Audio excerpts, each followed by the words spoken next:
What's up, guys? It has been with Ben's election predictions, and we've had a lot of news going on the past 2, 3 weeks. And we got some pretty dramatic news that came this past Sunday that Joe Biden would be stepping down as the Democratic candidate for the 2024 election and replaced by Kamala Harris. So, this is going to be the first video where I analyze, who I think is favored in the 2024 election between Democratic candidate Kamala Harris and Republican candidate Donald Trump. And I'm going to start with filling out this map and basing it on data, from the betting markets, from the polls, from other models, and just to so that y'all can see as reference. This is my rating guide right here. So we have four different colors, four different shades of blue and four different shades of red. And these colors indicate, whether the state is safe blue, likely blue, lean blue, tilt blue, or the same thing for red. And blue stands for the Democratic candidate Kamala Harris, and red for the Republican candidate Donald Trump. Because obviously, there's a lot of noise around the popular vote and the top line numbers for the polling. But when it really comes down to it, what will decide this election is the electoral college.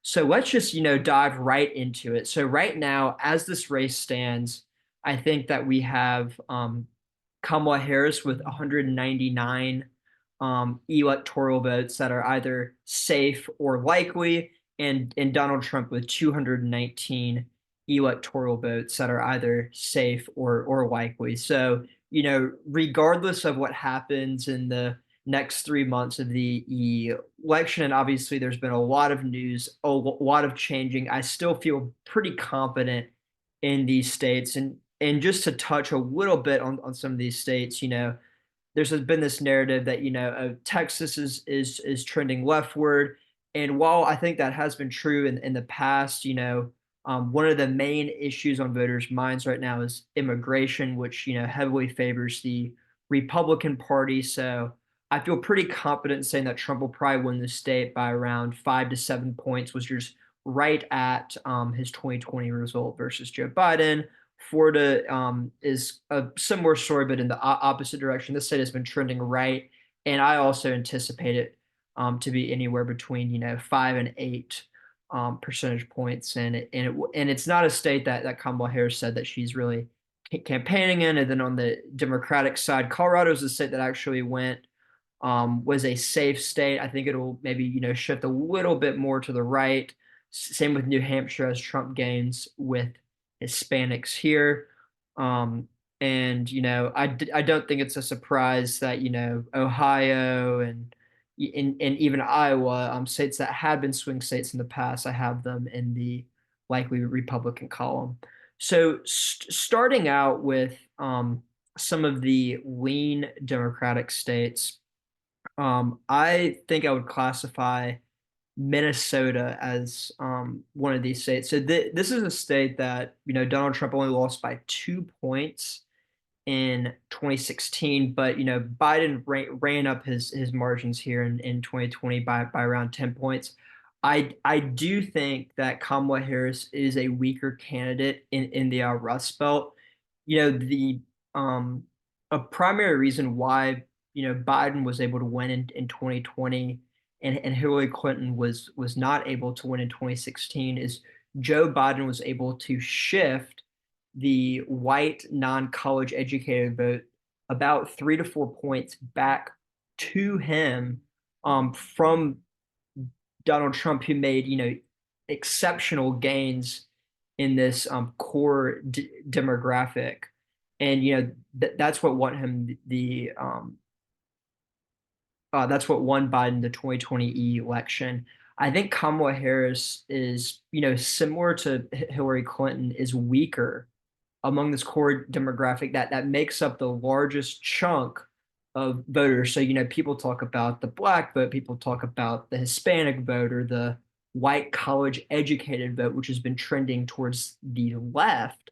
However, if we look at who turns out to votes in the demographics of this country, that white non-college educated vote is still the biggest demographic group and therefore has the most sway in the election, and especially in these key Rust Belt states, which I will get to a little bit later.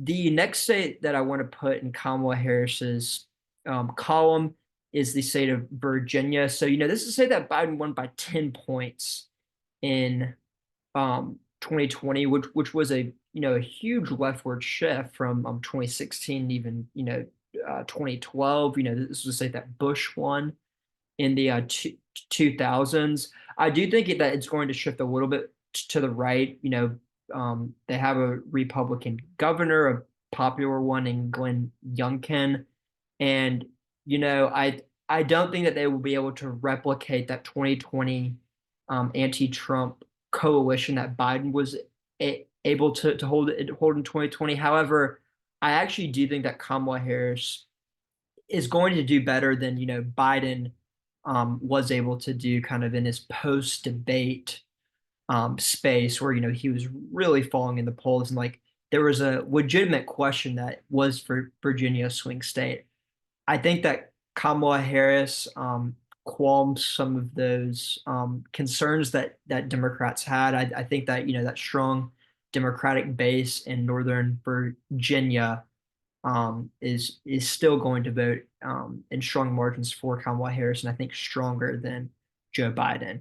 So, and then lastly, I do want to look at the state of New Hampshire. This is a state that was, extremely close in 2016 and wasn't as close in 2020. I think it's going to revert a little bit back to the Republicans. I think Harris will probably win the state by between 2 and 3 percentage points. Virginia is going to be more like 4 to 5. Minnesota will probably be, anywhere between that 2 and 4 percentage points. But there you have it. So when you include the lean Democratic states, Kamala Harris actually does get above Donald Trump's numbers, but obviously we haven't gone to the lean Republican states yet. So next up, I want to move to the lean Republican states, and the first state that I want to put in this category is North Carolina. So that this was a very close state in 2020. That the polling had Biden up, and it does seem like that the Democrats are going to be heavily investing in the state because they think this is probably the one and only state that they could pick up compared to 2020. Donald Trump won the state by about 3.5 points in 2016 and only about 1.5 in 2020. I do think that Donald Trump will gain here. Having Kamala Harris on the ticket might help on the margins, compared to the post-debate Joe Biden. So I think Donald Trump will probably win this state by between 2 and 3 percentage points. Next up, and this might come as a surprise to some people, I think that Nevada is actually very narrowly going to be a lean Republican state. And this has been fool's gold for a while for the Republicans, but we've seen a lot of polling coming out of the state of Nevada that has been a little bit surprising to some people. So like, and obviously we have to take these polls with a grain of salt. There hasn't been a lot of polling between Donald Trump and Kamala Harris when Kamala Harris is the nominee, and that does change things. But Nevada is a state that does seem to be turning towards the Republicans in 2022, even after Roe v. Wade was overturned. They elected a Republican governor, and they still reelected their Democratic senator, and so the polls were a little bit off here. But the polls have Trump in such a strong position. Some polls even have him leading +9. So I don't think it'll be by that much, but I think that Donald Trump probably wins the state by between, I would say, 1 and 3 points. So right on the borderline between a tilt and lean Republican state. Um, and this is all I feel confident really doing right now. But let's move on to the tilt Democratic states. So, you know, I will touch on the Rust Belt states right now. So I actually think that Joe Biden in 2020 was a stronger candidate than Kamala Harris will be in 2024 among these key Rust Belt states. And, Biden won these Rust Belt states in 2020 by bigger margins than Trump won them in 2016. So, for instance, in Michigan, Joe Biden won the state by nearly 3 points. I think that we're going to revert a little bit to the mean between the 2016 and 2020 results. I think that Kamala Harris will probably win the state between, I would say on average, probably about by around 1 percentage point. So between 0 and 2 percentage points. So it is going to be on a razor thin margin. You know, I think Biden in 2020 does stronger in Michigan than Kamala Harris does, but post debate performance, there was a poll that had Donald Trump up 6 points in Michigan, which is, startling because, in 2020, Joe Biden was leading these Rust Belt states by, even double digits in some polls. And I've talked about it in the past. I don't think you're going to see the same polling error like you did in 2020. And those polls favor the Democrats more than they should have. I actually think there might be a small polling error favoring the Republicans, but anyway, I digress. So here you have it. Kamala Harris with 241 electoral votes, and I kind of want to go a little back and forth here to build the anticipation. I do think that Georgia is going to be a state that's going to be tilting towards the Republicans. And I actually had this state as being a lean Republican state, and I have shifted this towards the Democrats.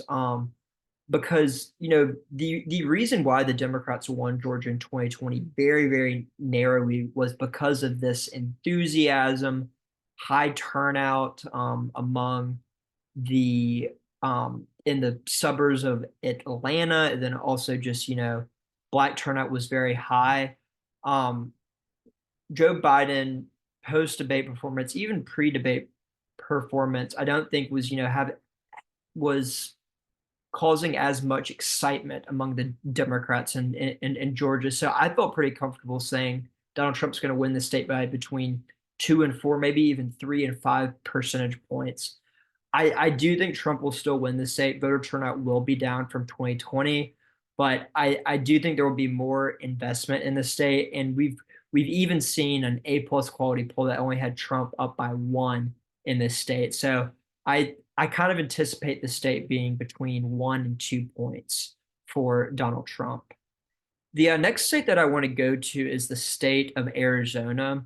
And Arizona will be interesting because, the leading vice presidential pick for the Democrats right now is Senator Mark Kelly from Arizona. So, depending on who Kamala Harris picks, and if it is Mark Kelly, you might get, less than a percentage point bounce for the Democrats in this state.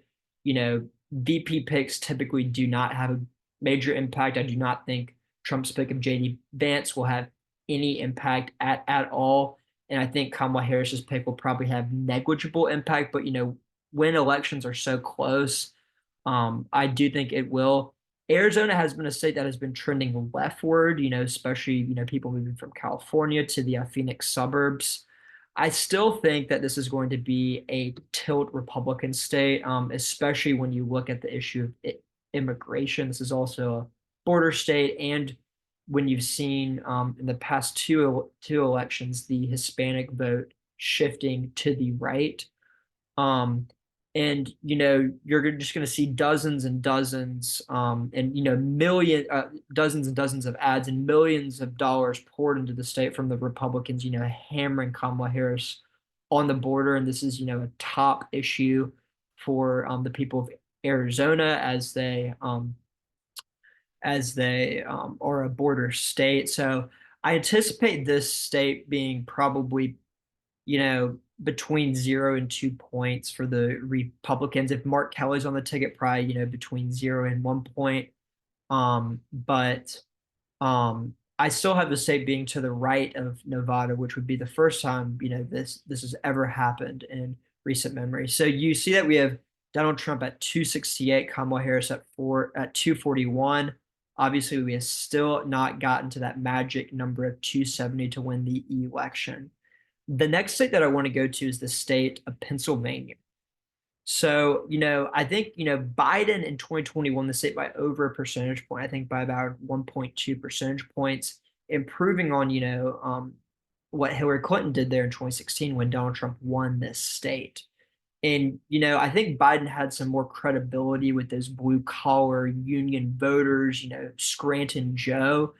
And, while I do think, there might be a little bit more excitement in, the large urban areas of Philadelphia and Pittsburgh for Kamala Harris, um, you saw, the demographic, like I mentioned before, that really shifted the 2020 race from 2016 was Biden regaining some of those white non-college educated voters. And, I frankly do not think, unless, Kamala Harris does have a huge pivot in her campaign, I just don't see her winning those voters that voted for Trump in 2016 and Biden in 2020. And obviously, I'm generalizing here, and there's still a lot of time for both campaigns, Trump to screw up or Kamala Harris to gain, or vice versa.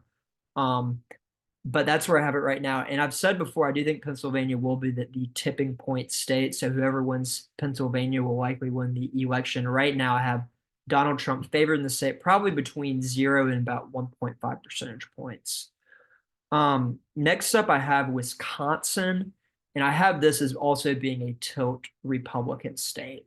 This was the closest of the Rust Belt states in 2020. Donald Trump came the closest to winning the state, and the polling in Wisconsin always skews a little bit leftward. We saw, a plus high quality poll come out in 2020, a couple weeks before the election, that had Biden winning the state by 17 when he really only won it by less than a percentage point. And it is interesting because, this is one of the few states that we actually have Harris winning, but I think because of those past polling errors and just the historical results, I feel comfortable saying that it'll probably be to the left of Michigan. And so for a second here, so just to quickly go back to the results, here's what you have. I have Donald Trump getting 297 electoral votes compared to Kamala Harris's 241. And what does this mean? So I want the colors to kind of signify my confidence in this. So, obviously the state is still going to be decided by the tilt states. And I have Donald Trump winning 4 out of the 5 tilt states. But, if we switch a couple of these back for Kamala Harris, then she wins the election. So I think it'll really come down to these probably 6 states if we include Nevada. But right now I do have Donald Trump favored at it. So I would probably say Donald Trump's chances are between 55 and 60% right now, which are, even lower than what Hillary Clinton's chances were in 2016, and, much lower than what the quote unquote percentage was of Joe Biden in 2020. And so the betting markets have it around the same of where I have it right now. There is a little bit of difference between predicted and poly market. I actually probably have it. I'll probably have Trump at like a 57% chance of winning and Kamala Harris about a 43. So kind of splitting the difference here. But you see, it really is going to come down to these Rust Belt states. Donald Trump is, just marginally favored in these states. But if Kamala Harris wins all 3 of these states, then she wins. But, that is a big if. And I do think it is interesting, the confidence that, um, the betters have in the Republicans taking these states. I actually think this is probably about right, and I actually have it pretty similar to the poly market results. I think I actually have more confidence in Trump winning Georgia, but Arizona is one that I think will be very much up in the air. And if we look at it over time, I think it is right that, when Kamala Harris got announced that these um, percentages got a little bit closer. I think Trump's odds, after the assassination attempt, went really high, probably a little bit too high. So I think this is about right. I would probably put Trump's odds, like I said, around 57, 58%, and Kamala Harris 42 or 43%. And one caveat that I want to have is we have not seen a lot of polling for between Harris and Trump, so we are going to have to wait a bit. But this was the most recent poll that came out, an A plus poll from the New York Times, which is kind of like the seen as the gold standard. This is the national popular vote, so we still don't have those state results, which I think are going to be a more accurate predictor of the race. But if Trump were to win the popular vote, like this poll says, I think you would probably even see Trump winning Michigan, and maybe even coming closer in states like Minnesota or Virginia, just due to the electoral college advantage that Republicans have, that I do think will be less in 2024 compared to 2020 and 2016. So there you have it. Please drop your opinions in the comments. Obviously, there's a lot of room for this to change. I think we're about 100 or a little bit 101 days out. So still a lot of time. And clearly the past 2 to 3 weeks have proven that a lot can happen. And especially 100 days. So please let me know what y'all think, and comment, like, subscribe, and share with all of your friends. Thanks, guys.